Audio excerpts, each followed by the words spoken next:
Here we go. Hello, hello. Welcome to NFL opening day. Woo! I'm a ticket shareholder, yes. I got to represent. So we'll talk. We'll talk about it once we get into it. All right, we have one live viewer. This is going to be fun. Yeah. All right, I'm just going to kick it off. All right. Hello, and welcome to the Making a Marketer podcast. This is a live show, live on Facebook. We have an awesome guest. It's also kickoff day for the NFL. So Jen and I are representing our teams. And for those who missed it, the last time she and I did a live together was the Thursday before the Super Bowl. Now, she came out ahead on the game. I think I won the smack talk battle. Yeah, you always do. I need to practice. You think that I would have taken the summer to brush up on those skills, but I did not do that. It's just because you're too nice, and I have the youngest of 9 kids, so I'm used to bringing it. Tim, welcome, Tim. Tim's own. Paging Tim Fuse. That's cute. Hi. He says, hi, awesome people. Hello. Nice to see you here. And masked up in your profile picture. I appreciate that. Okay, y'all. I am Megan Powers, and I am with Powers of Marketing, and our company is the sponsor of this podcast. We provide strategic development, communication, consulting, and execution, little training to small to medium-sized businesses. And this is the favorite thing that we do, is this podcast. Our guest today is Troy Sandidge. Welcome, Troy. Thank y'all for having me. Welcome to my sales day. I'm so happy he's on, and this is funny, Jen. He's the guest on the Lead Loudly Twitter chat today. You are a busy man, Troy. I did not know waking up this morning, all this was going to be lined up today. I was like, good luck. We just all need a piece of your mind. Right. We recorded with an athlete right before she hosts her own Twitter chat. And then the week after that, Jen and I were guests on that, on her chat. So love it. Yeah. That's awesome. Duncan Mask. Shout out to Duncan. All right. So, this is also birthday week for me. Last September, we recorded on my actual birthday from Austin. Yeah, we did. We talked about chatbots with Carrie Gottschalk when we were in Austin at the ManyChat conference. So my team is playing on Sunday, and it's a home game that I don't get to be at. So I'm in mourning. I mean, like, for real, y'all. Not just because it's my birthday. It is my 49th birthday. And my team is the 49ers. And hello, putting them together. She's a numbers girl. She's always a numbers girl. Oh, Megan. Must be the year. And this week is the 7th year anniversary of my company founding. So stars are aligning. Thanks, Tim. It's So I am. I'm pumped about the kickoff. I'm sad I don't get to be there, but I did pay for a cardboard cutout. So one-dimensional Megan will be in the stands with a sign that says, "Oh, that is perfect." I'm holding it in the picture, and I was like, oh, they better accept this, and I haven't gotten it kicked back. So I love it. Now, if I got on TV, that would be the ultimate. If my cutout got on TV, oh, that would be so amazing. I'm gonna have to watch it. Now I'm gonna look for it. Same. It's the afternoon premiere game on Fox at 1:25 here. So brilliant. Adjust your clocks for wherever y'all live. All right. So we're going to talk with Troy about strategy, which is my favorite thing about marketing. I think without it, what are you even doing? So we're going to talk marketing strategy framework. I'm going to read Troy's bio. He is Chief Strategy Officer of Vult Troy Lab. Sandidge Company. What's the name of your company? My company is Fine Troy Marketing Solutions, Okay. but I'm the CSO for Vult Lab. Oh, Vult app. Okay. Somehow that got left out. Okay. Troy is a marketing strategist, keynote speaker, interviewer, investor, and Twitter aficionado who has made a name for himself as a provider of crucial inputs for growing SMBs and national multi-billion-dollar enterprises. As a former vice president of a brand agency, he has served as a strategist for various clients worldwide, helping them reach, on average, quadruple the return on investment via marketing. Troy has worked with entrepreneurs, small businesses, nonprofits, national brands, influencers, international organizations, and more. And more. And more. Imposter syndrome, no. I'm not worthy, no. It's always funny to hear your own and like accolades back to yourself. It's like, did I do all that? That's cool. Is that possible? All right, y'all. So some strategy. Kick this thing off. Yeah. All right. So I was really excited that you agreed to do this with us too, because strategy is a lot of fun, but strategy is something that I feel like a lot of people undervalue. And so, you know, we talk a lot about it in the marketing world, marketing strategy, and the fact that it's a must, but a lot of us say it, but some of us don't do it. So to kick things off from the very beginning, how do you define marketing strategy to new clients? It's a blueprint. It's simple. I love it. You need to know how this is going to work. What's the plan? Everyone wants to, hey, Troy, I want followers, likes, I want to go viral, and I want money. I want clicks. I want conversions. Okay, well, that's a want, not a need. This is the goal. We need a plan to connect all this. And maybe along the way, the byproduct of the results is likes, engagement, going viral, though I don't say ever viral, and keeping that moving and really make that make sense. People want, from the outside, they want so many different things. They'll watch YouTube for like 3 hours on down the rabbit hole of different things and think, oh, I know what I need to do now. And is that realistic? And then what we don't talk about with strategy is money. What can you afford financially? What can you take on to learn? Because time for SMBs and any company is the most expensive commodity that you have. If you could pay someone to figure that out for you and you can spend more time on what you're really good at, that's the benefit. And that's really what a lot of businesses really need to understand, especially when it comes to marketing, because they think social is so easy. You're just tweeting. You're just scheduling a few posts. Oh, that's all. No big deal. Like, no big deal. News right now getting triggered right now because there's way more to it than that. But yeah. Okay, so you kind of already answered my question, but maybe you can dig deep and find a little more to say about it. So, and I've had this happen. Clients who think, let's just get started. Like, let's drive the car while we're building it, or let's fly the plane while we're building it. And I'm like, those are terrible analogies to what could really happen, right? Crash and burn.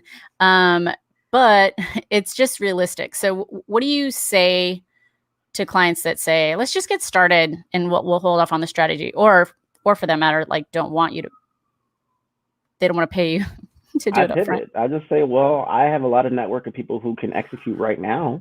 If you're one of those companies that just want to I want to just go and see what the results are and come back later. There's still some strategy that probably would be more beneficial, but it comes down to, well, if you're in that go of a hurry, then I'm probably not the right person or the right company to help you right now, since you're in that high level of goal mode. And that's a hard thing to say, to turn down business, because well, right now, this isn't going to set you up for success. Maybe someone else can help you do that, or give you time to figure out, I need to reel it back. Right. Yeah. Yeah. Well, my answer to that was, I don't know how to get started. That I need to do this in order to do something to have a different result for you. Mm-hmm. And so and then what I didn't say was, if you want to get what you always got, do what you always did, which is they weren't happy with their existing company. And think about it this way, with marketing, a doctor, you go in for a visit, I want surgery. Hold on. We got to do some testing. I want to see your back history. I want to see what's going on, the ins and outs. It's not that simple.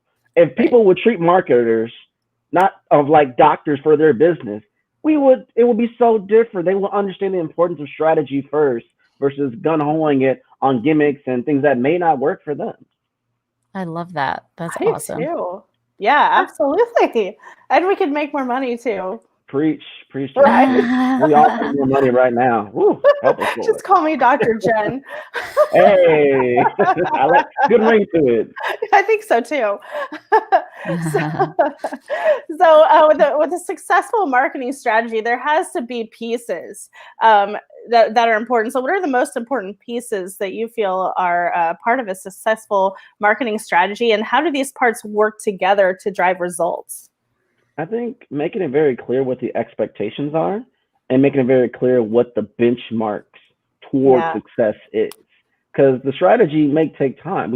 To grow a successful business or having a really good marketing campaign, define what that means for you. Maybe that's if I get 10 likes, Troy, just 10, and one person click on my website and fill out a form, I am overjoyed. And depending on another business, I get likes all the time. I want people who not only fill out my form, but are ready to pay me now. We have to define what success is in the strategy to have a very successful one, if that makes sense. Right. And I think, again, tying it back to the benchmarks, figuring out which ones we need to see, and if they don't know, to educate them on to know we're moving in the right direction. If my goal is to get you leads and you're looking for vanity metrics, it's probably not going to work. I'm not trying to get 1 million likes on this post. I'm trying to find the gems of people, the 1%ers who have the money, who have the need, who see, or if it's location-based or national-based, whatever, the time to have the conversations to be ready to use your services or your products. So it's really understanding those key things for me initially. Awesome. Yeah, there's a whole lot that goes into educating your clients, because this is a whole new animal to a whole lot of them, and they just don't understand why these little bitty things are not really little bitty things and why they're so important. Right. So important. Mega important. So what do you think are the most important pieces of a strategy as you put them together? Like, obviously they're kind of like they're puzzle pieces, right? So how do you create the puzzle to get put together to drive results for clients? Starts with a questionnaire. I know that sounds old school, but it's necessary. If I don't know the ins and outs of your business, your financial ability, you're able to pay, you're able to understand like who's on your team, who's carrying what weight. I need to know what your time is being spent so I can make a tailor-made marketing strategy for you, not one you get from the gimmicks agency store, no shade there, that they just give you a box and put you in and say, here you go. Like, there's a gimmick agency store. There's an artwork to this. And really, once I know that, I know how much you're making. I know the goal, what you're trying to do, what's keeping you afloat, what's your bottom line. We can pair up. Sometimes, even if you have the financial backing to pay for a lot of ads, if you have no community, if you have no solid website backing, if you have no social kind of variations already there to keep them there, there's no point of dumping $10,000 a month in ads to drive people to somewhere that doesn't really give you any value. So knowing all that ahead of time, we can make a really strong case for short-term and long-term success. That's awesome. Right. So I asked Jen's question. So Jen, I'll let you ask yours. Ask mine that was supposed to I love y'all. I've never done that before. Okay. Yeah. Well, it's all right. I mean, we just clarified. It's not a big deal. Actually, we have done it before, but we've done it on the sly where like the guest had no idea or no, but I didn't have time. It was time for the next question. No worries. So Troy, do you feel like it's crucial for your print, digital, and social strategies to be consistent with each other? Why? And what is the power of that? Can you ask the first part? I didn't hear it, unfortunately. Okay. So do you feel like it's crucial for your print, digital, and social strategies to be consistent with each other? Why? And what is the power of it? Yes, I do believe it needs to be succinct. There are obviously some modifications per print and digital and beyond. Obviously, we have to keep that in amount, but there are ways to connect all that together. The reason why you want to be succinct is recognition right away, whether that's in visual of a logo or a slogan or a color scheme or a copy or a consistent call to action. The more consistent you are succinct, the better you can track how successful you're doing and B, knowing what's going on. So people are like, well, Troy, Is print dead? Well, nothing's dead if you know how to utilize it effectively. Email's not I dead. love it. Sure isn't dead because as we saw, Facebook's down, is Twitter down. How do I communicate? Email. So it's not dead. It's just knowing how to use it and when to use it and where to use it. So for me, if you're a person, if you're a lawyer, for example, and Troy, I want to do a 3-part campaign, digital and print and social, what do I do? Well, I'm not saying a billboard isn't a bad choice if you have the financial backing for it. Hey, put a link on there that's a bit.ly link, for example, that we can track. That's the only way they can find that link. And now we know how many people took initiative from that billboard to go to your platform. Same thing with digital, same with social. All these things come into play. But there is some creative nuances there where there needs to be different. Billboard, you only have a few words and a visual. You have to be very powerful. The same thing could be in an ad, but you have more copy in a Facebook post to kind of give more substance to entice them to click on an ad, and different things like that. So I definitely think it needs to be succinct versus, Troy, we're going to try this where the same messaging, but way different campaigns and go. And I'm like, well, that's 3 separate things. That's not one. And that's just at least how I see it. Yeah.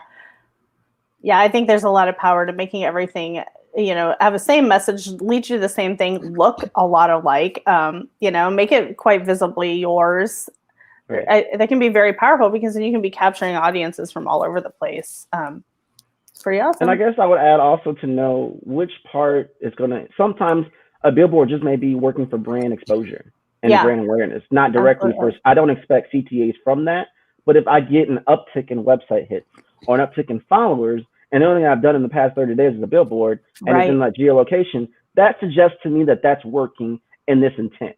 If now it's just, does that convert to money and value? If it does, then it was a good investment. But really understanding this is what we're doing, this is why we're doing, this is what we expect from it. And if it gets there, it did the job. Right. I love talking about billboards. Hi, Amy. Amy has joined us. Hello. Yeah, because I actually, I live in California and cannabis is legal here. And we've done some shows on cannabis and CBD on this podcast. But the billboards that I think are the most meaningful right now are for cannabis companies because advertising is so limited for them and other, on digital. Yeah. And it's how I've learned about, different companies that are and it's cool because they have to be a little like not sneaky is not the right word, but a little more on the sly about what exactly this is a billboard for. So like kids don't really understand. But anyway, I think that's cool. Okay, so in Chicago, about the billboards of Brian Urlacher, the Restore Hair, taking over all over downtown. He works though. We're all talking about it all the time. But yeah. Oh, that's funny. All right, Chicago guy. Okay, so speaking of that, I'm sure this is going to come up. It's brain break time. We like to take a brain break in the middle of our longer shows. So it's obviously that fun time of year. We've been talking about football starting, baseball's overlapping for a while. Actually, it'll be there's 15 games of the regular season left, and then it'll be a whole bunch of playoffs. So, which sport do you prefer more? Ooh. And which is your favorite team to watch? You can't do this to me online. We did. I represent different people in different locations. They don't come from me. I can let Jen go first if you want to think about it for a minute. I'll think about it. Okay, Jen's laughing. Well, gee, I wonder what Jen's answer is going to be. I can't even imagine. I love the Royals. I love the Royals.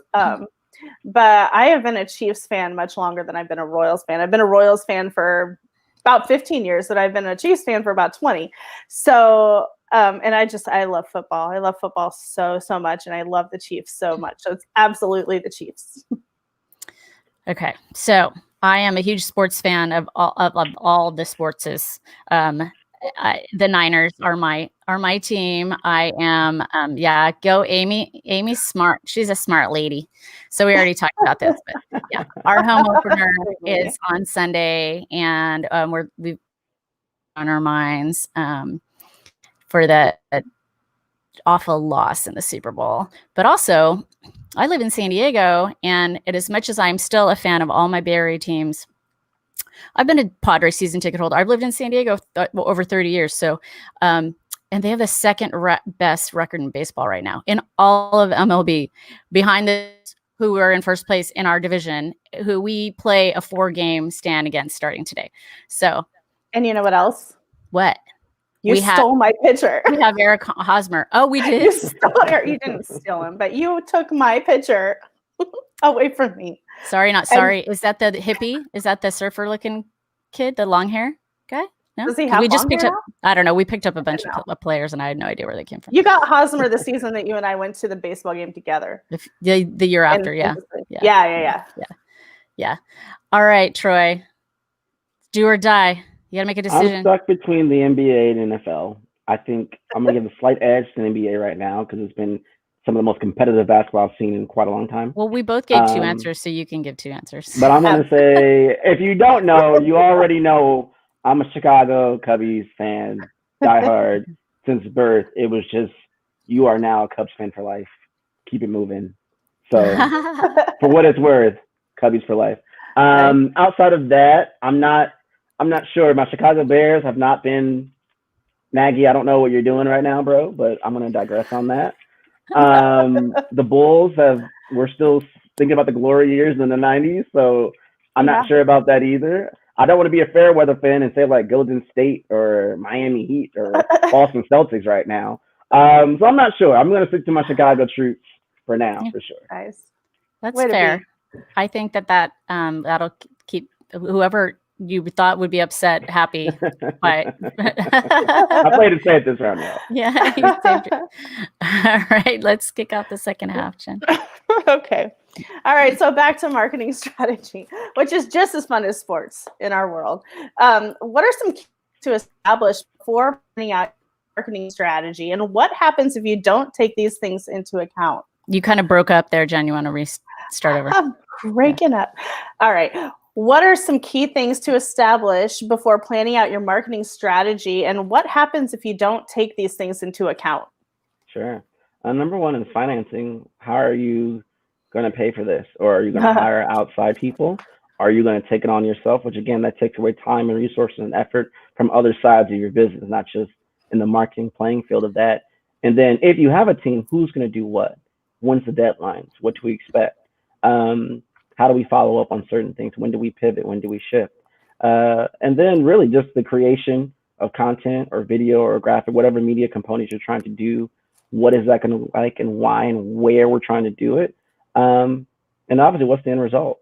There's no point of doing all this if we don't have a very clear, defined goal of what success looks like and what failure looks like. And people want to avoid, but like, I don't provide failure. Well, you can do all you can from a strategy and everything else. And again, COVID-19 can happen and your forecasting shuts everything down. Oh my God. It's an act of God. There's nothing we as a marketer could have predicted that everything that we put all this time and effort into for this campaign was going to happen. Or if we go back in time about Black Tuesday and Black Squares, and it would look quite insensitive if you went forward with your ad campaign or your social strategy during such time where the whole world's like, what are you doing? Hey. Like, are you not in tune of what's going on? So I think having contingencies in place in case something happens, where we can kind of shift it off and still keep it moving. These are all crucial. And the why is that when you have all these structures, when things come up like this, you know what to do.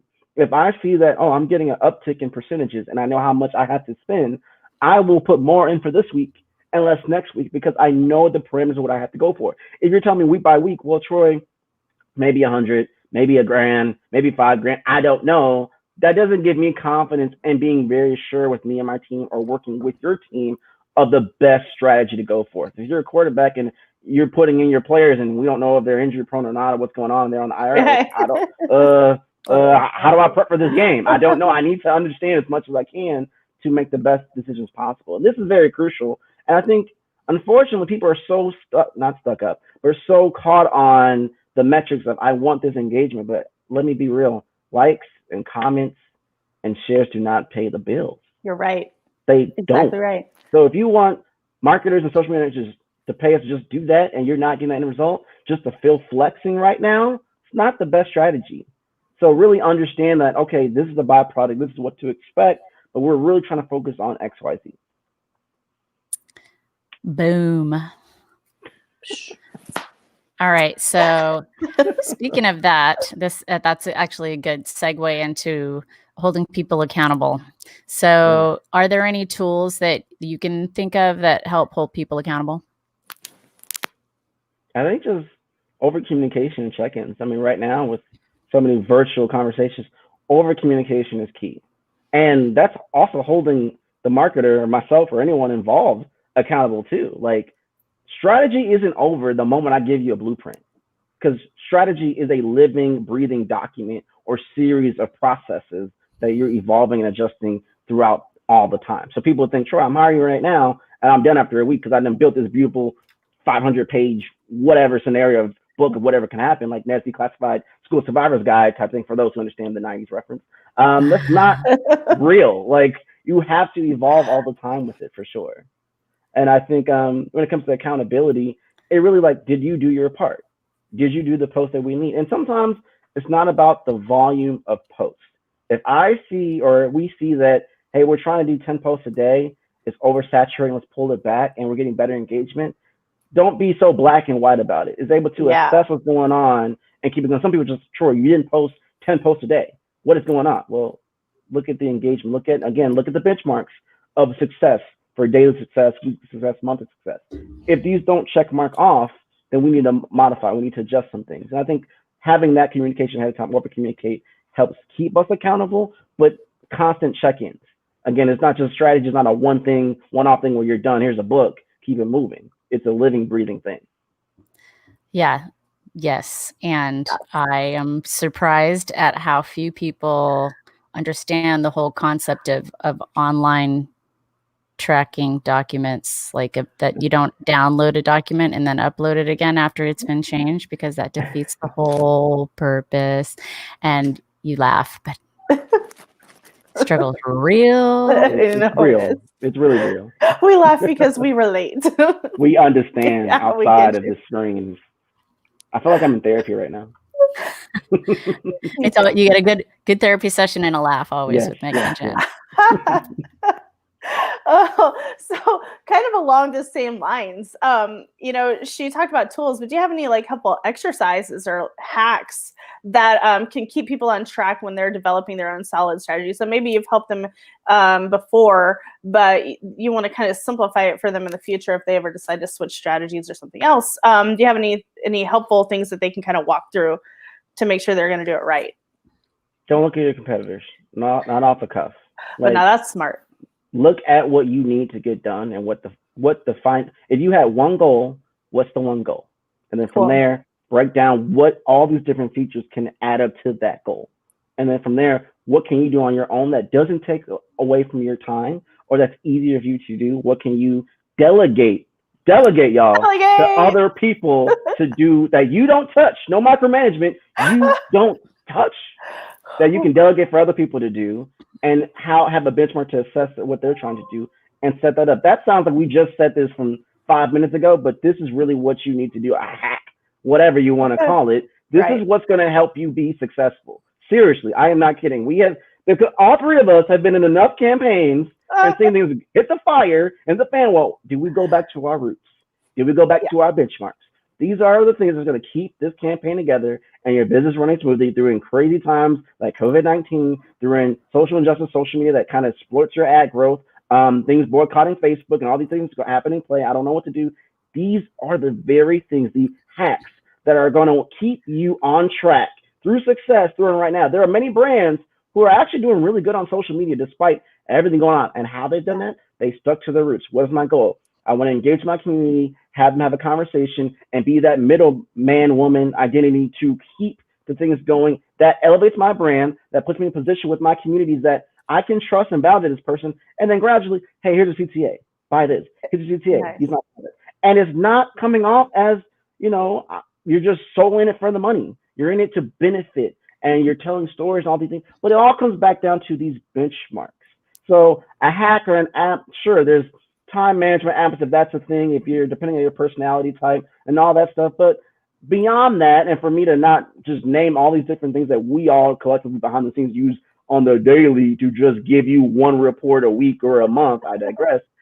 It really comes down to that person just knowing what to do and stick to the benchmarks, really. I love it. It's kind of like your breathing space. Okay, just go back to here and calm down. Just go back and calm down. Just hold on tight. Everything's fine. Go to the benchmarks. Well, and getting the right people in the right seats on the bus. Uh-huh. Yeah, that helps. I mean, I have recently had the opportunity to work with a team of people that I did not vet, and I gave tasks feeling like they would understand what needed to get done, and then I realized that I should have been micromanaging from go, and I didn't, and then I looked back and saw, so it's it's important to know what people's true strengths are, and what you have and them give doing. marketing to be involved in everything. I don't know how many meetings marketers have been involved in. We made these changes here. Do something with it. Wait, hold on. Do you not know all the other things that we have in play right now that we need to understand and make these modifications to as well? So really just have some organization around what you're trying to do, and don't try to switch it up without having all the powers that need to be there involved to make the collective decision.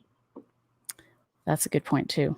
So when you're helping people understand how their strategy is working, and why, like some key KPIs that you hone in on to try to help highlight. I mean, it depends on the strategy, right? But generally speaking, like most of it will probably overlap a little. I think bounce rate is a big one. I think it tells a lot from your community to your UX UI of your website to the CTAs. I think for me, bounce rate's a really big one. I also think just, okay, how many people filled out whatever your CTA is, but also what do they do after? Did they come back to the site? Did they reach out for a next step? Like, many people are so focused on, I promise you can get 10,000 leads. Well, quite frankly, if I put a Facebook Legion ad, add some dollars around it, pennies on the dollar, and make the broad things as possible, the volume will be there, but the quality won't. Won't. So for me, I want to be beyond that. I know I can get the numbers, but the number that we're trying to focus on is whatever that CTA is, that are they taking the next step? Are they buying in on the product? How many, how often? And if we can hone in on that, then we can be more successful.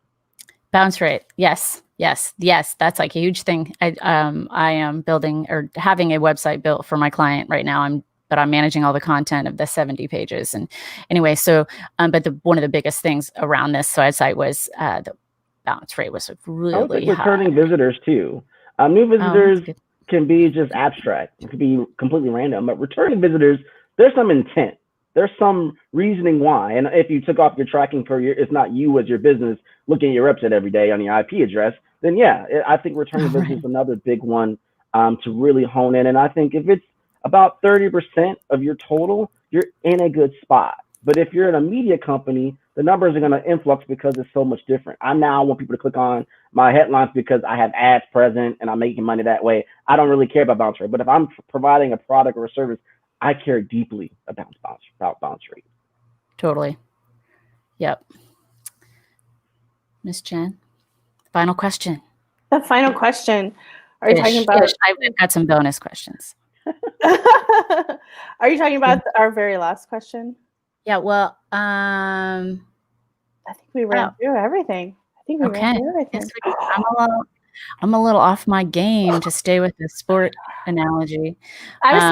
This is my fourth Monday this week. So I'm telling you, I'm so ready for Friday tomorrow. That's funny. Okay. So if you could have a superpower, Troy, in your job, you could do anything at all in your job, what would that be? I'm torn, but I think they both would achieve the same thing. Either I'd take the flash power, or I would be able to have the ability to clone myself. Okay. What was the first one? Flash power? Either the flash's power to be super fast and just sort through data information, learn new language, learn new software, whatever, in rapid time. Fill out all the emails that I need to check. I'm going to get inbox 0 again. Or just clone myself so I can, hey, Troy's really good at video. He's his passion for it. Do it. Podcasts, do it. Writing blogs, do it. Like, I can now be that machine I really want to be. I'm a unicorn, but I'm only human. So cloning would probably be my superpower of choice. I love that. That's perfect. All right. And then do you have any apps, gadgets, any tech that you're geeking out on these days? You know, it's funny. I find that I'm using a lot less tools just because now when there's this virtual setting, I'm always on my computer. The standard. I'm kind of going back to just kind of old school stuff now. So no new apps on grocery right now for me to just throw oodles and oodles of wisdom and knowledge behind. I have been using Keep from Google a lot more since it's been very integrated for me since I'm a Google Apps user. That's been helping me out a lot. Tell our listeners about that. So if you use Evernote, you probably get the same thing. The only difference is it's integrated with your system. Obviously, you can do it in real time to add different labels and things like that. It's free, obviously, whether you were paying for the pro version of Google Apps or not. Anyone can use it. I think it's keep.google.com. And it's been very efficient for me to just kind of scale back my ideas. If I want to create new content, if I want to do video ideas, I love that I can just drag and drop images or links and it just populate. I don't have to like download and then upload into it, things like that. Oh, I like that. Yeah, I'm not using it. And I just saw it for the first time the other day. And I don't know how I've missed the boat. But I think that'd be something I'd be into because I use my Mac Notes, my Apple Notes app all the time. And so I think that would be a more efficient way for a lot of the stuff. I'll still use the app notes for some things, but that would be more better, I think. I'm learning not to put my notes on my computer and put it in the cloud so I can assess it wherever I'm going to kind of nurture those thoughts and ideas. Right. Cool. I'm a work in progress. Yeah, I love it. So what's the best way for our listeners to find you? And Troy. I strategically did that years ago. But anyway, I digress. Findtroy.com, @findtroy on all social media platforms, or just Troy Sandidge into Google. Find Troy into Google, one word. Okay. You'll find me. Yeah, Stephanie Lou did the same thing. Hers is, "Hey, Stephanie." Love which it. I thought was cute. At the time, I was like, really? And now I'm like, oh, that's super If I had $1 for every time someone said, "Hey, I found Troy," I would be rich right now. Start charging. I know. I know a way to do it. There's a way. That's awesome. All right, Jen, do we have a score prediction for tonight? Oh gosh. You know what? I am so rusty on this, but the Texans were tough last year. You know, Tim and I went to the Texas game last year at Arrowhead, and they freaking beat us. So right. I'm hoping for at least Chiefs 21, Texans can maybe get 14. We'll see. Hawkins gone. I don't know. I don't know anymore. I'm not sure. I know. Yeah, I don't know how to. I'm not as up to speed as normal. I think just because my head hasn't gone to football because I didn't want to get my hopes up that the season was going to happen and then have them pulled away. Yeah. Yeah. But yeah, and are you going to join my Pick'em League, Miss Cole? Your Pick'em League? Hey, that sounds like fun. Yeah, I thought I emailed it to you. Anyway, yeah, you pick the winner. Troy, you can get in on this too. You just pick the winner of each game. I want to do that. I want to do that. And you get a point for every one you get right for the whole season through the Super Bowl. And the top 3 point getters get money. It's $50. Yeah, let's do this. Yeah. And we're totally going to take this out of the recording because we don't gamble. No. Oh, my face is red. That's funny. Okay. All right, Avery, take this out. All right. I appreciate your time, Troy. We loved having you on. I knew you would drop some good knowledge bombs and you fit us in the middle of your crazy busy day. You are on the Lead Loudly Twitter chat for those who catch this today. It's at 4:00. He'll be on that, but you can check that every week too. That's Nathalie Gregg's Twitter chat. What's your topic today? Oh my goodness, I should have checked this. Something about prepping for a pandemic. Oh, really? It's like, you know how you know all this stuff, you can promote it all, and you're like, I need to focus on this event right now, and you just delete everything else. You're just oh goodness, oh goodness. 100%. That's like I told him before the show started that I taught 2 sessions leveling at up during a pandemic. How to level up during a pandemic. I knew it'd come to me. You were giving everybody the brains today, Troy. Yeah. Amazing.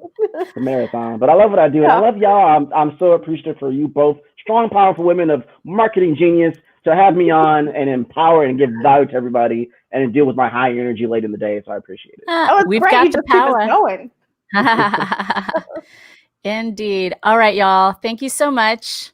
Thank you, Miss Cole, as well, for rocking the live with me today. I usually do the live shows alone or just with her. So this is a first for us to like, not to be able to, yeah, this is awesome. It's been amazing. Yeah. All right. This has been episode 65. 65. Of the Making a Marketer podcast. And we will catch you next time. All right, we can keep talking. I hit in broadcast. He can just edit out. But thank you. Okay, so we're down to 0 watchers, but that's okay. Normally I do this on Tuesday. Live, right? Yeah. Oh. But for the purposes of the recording, I just wanted to. That's my sign off for the show, so he can just end it. But yeah. So, but I mean, I will end the broadcast. I just wanted to do that, and then say if you be sure to know that you get invited back for a reunion. I don't know if you saw, we do reunion shows at the end of at the beginning to kick off the next season. We invite everyone back. So I'm all in. It's a lot Put it of on my calendar. I'm ready. So fun. It's a lot of fun. Yeah. So fun. All right. Thanks, friends. Thank y'all. And thank you to those of you who watch the replay or watch this on YouTube.